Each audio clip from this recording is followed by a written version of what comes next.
T. Thomas Fortune believed that there was too much to fix regarding the disenfranchisement of Black Americans to just write about it in the New York Age newspaper.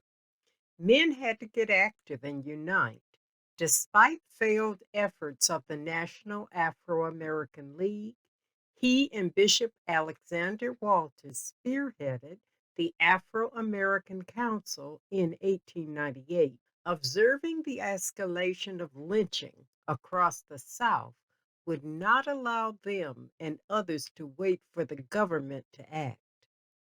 In March 1898, Walters asked Fortune to publish a nationwide appeal for a meeting of Black leaders after the brutal murder of Frazier B. Baker, a Black postmaster in Lake City, South Carolina, killed by a white mob.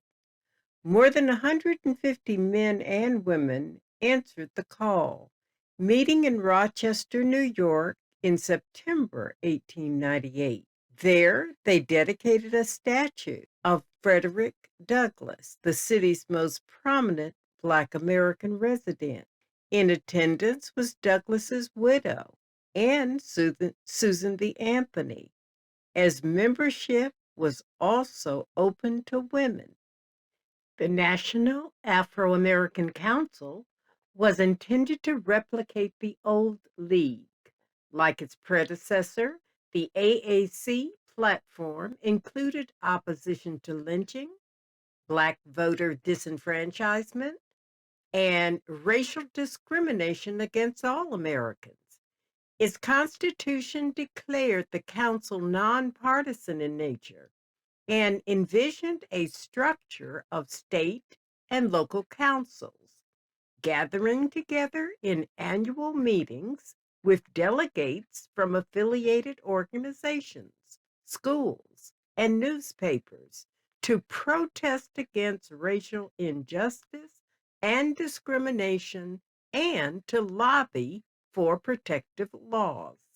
Beginning December 1898 in Washington, D.C., the council would meet in large cities around the country, attracting significant audiences. Its officers included a wide range of influential Black men and women, with a membership roster and officers that reflected how dynamic the organization was.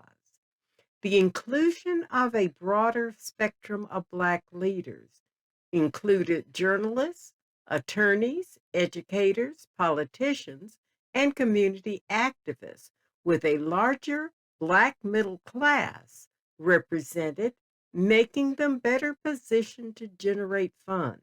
Bishop Walters was its first president, and Fortune became the first chairman of the executive committee. Other officers included Ida B. Wells of Chicago, Illinois, as secretary and national organizer, and John C. Dancy of North Carolina as vice president.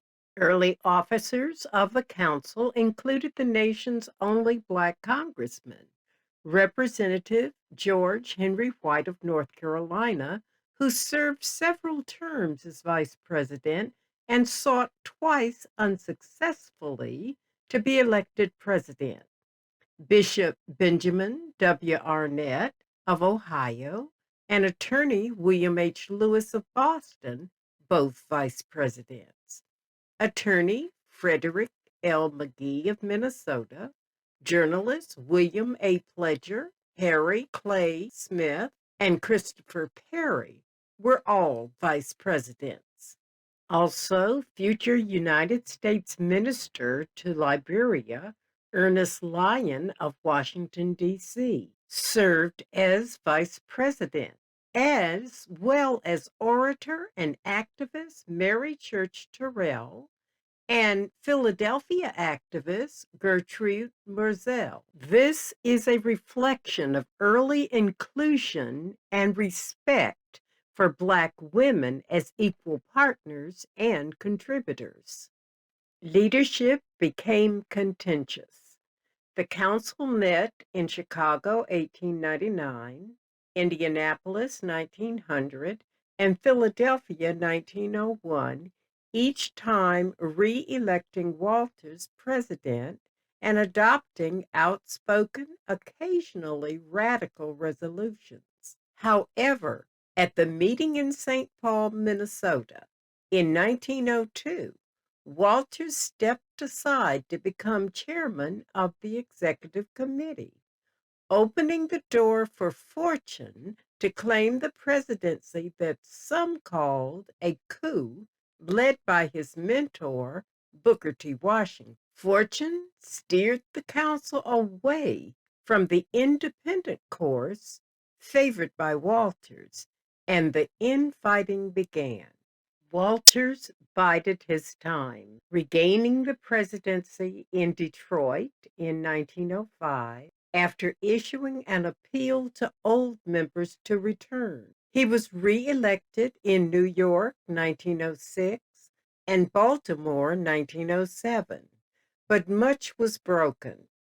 Despite well publicizing the New York and Baltimore meetings, interest was not sufficient to revive the council. Instability, internal friction, mass departures, and lack of revenue spelled their doom.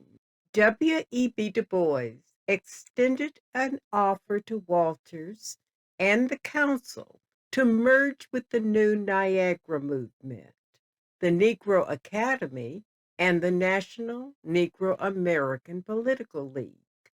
Walters refused. The council dissolved in 1907.